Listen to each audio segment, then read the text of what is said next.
Munyika yeZimbabwe vanhu havana kana chakanaka. Nhau yeThe Reshuffle yakunzi ndo yakakonzeresa aiwa the coup yemuna 2017.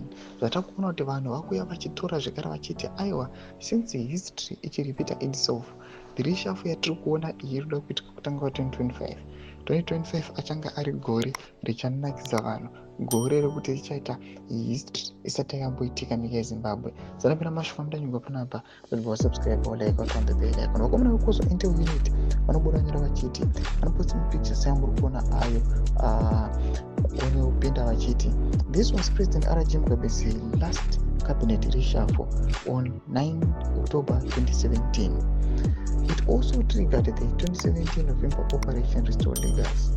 Some mistakes in life can be suicidal. Welcome 2025. Zimbos, can't wait to see what you hold for them.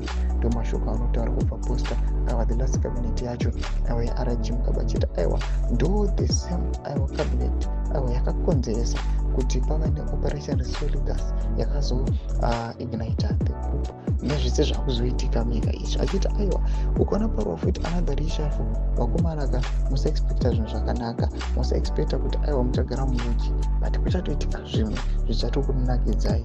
Muchiona kuti aiwa muna 2017 wakaitika coup, munofunga kuti mugore rinori ra2025 zvizvi zvichaitika. Mashoko anoona kuti vanhu angoti aiwa it is no food for thought, munenge ngafunge zvake ambotiudza kuti aiwa anoti kudii pamusoro pechiitiko ichi. Pinda comment section medu dzemafungiro enyu. Aiwa ndipai mano kuti musangano subscribe or like, turn on the bell icon.